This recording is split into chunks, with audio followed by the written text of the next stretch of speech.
Hello, econ students. The next market structure we're going to discuss is monopoly. I'm sure you're familiar with monopolies because you've been studying them in your social studies for a very long time, but monopoly is a market structure in which there is only one seller or producer of a product. In other words, there's just a single business that's in that industry. Oftentimes, the reason that there's only a single business in that industry is because entry into the market is restricted due to high costs. Now, you've been studying these monopolies all along, and you know that monopolies are illegal, and because they would control too much of the market and they would set their price, there'd be no competition. Lots of reasons why they are illegal. However, one type of legal monopoly is a natural monopoly, and this just is where there's it makes sense for one business to be in that industry. So for example, your utilities, your power lines that you see running across the country, would you want a bunch of those towers next to each other running across the country? I kind of doubt it. So the utility industry has a natural monopoly. The cost of establishing a means to produce power and supply it to each household would be very large. So the capital costs are a strong deterrent for competitors, and that would be why you would have just that type. That's why there's a natural monopoly. Also government monopolies, and government monopolies is when the government grants somebody a monopoly, and that typically they do that because otherwise that item would not be produced. So it's really, as we know, the mail service is not very cost effective. It's not a cost effective way to deliver.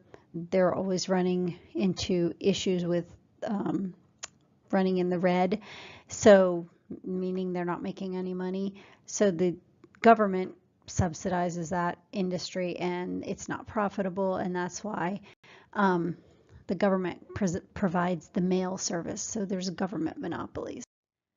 Another type of monopoly would be a geographic monopoly, and that's because no business chose to compete in that area.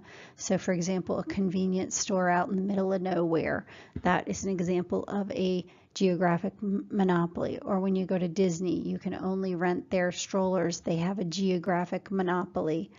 One time I was on a road trip with my family, and we were driving through the mountains in West Virginia, and we got to a spot where we needed gas, and there was only one gas station for probably 100 miles. So we needed to make sure we got gas before we moved on. That gas station / convenience store had a natural or a geographic monopoly in that area. Nobody else wanted to be there. Another monopoly is a technological monopoly, and there's two different types of technological monopolies. One is a patent, and that's for a physical item, and the other would be a copyright, and that's for intellectual property. You've seen copyrights before. People copyright their music because they created the music. They designed the lyrics. It was from their intellect, their brain, so they created it. So that's why it's intellectual property. Books are copyrighted. Patents are more on physical items, so you might have a computer that's patented, and that's because they don't want anybody to steal that technology and make a profit from it.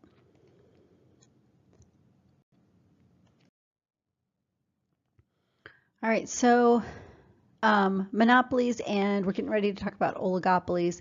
They can set whatever price they want, and they can make their own profit level.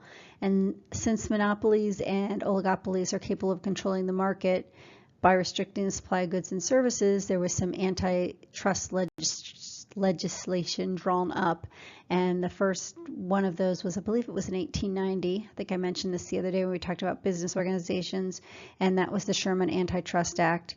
It was done in order to protect competition and to help act as if the market was competitive.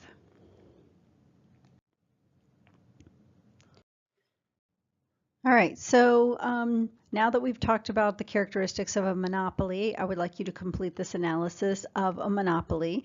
Again, it's a Google form, so you'll be marking these true or false on the Google form. And that is it for monopolies. The next market structure we're going to talk about will be oligopolies.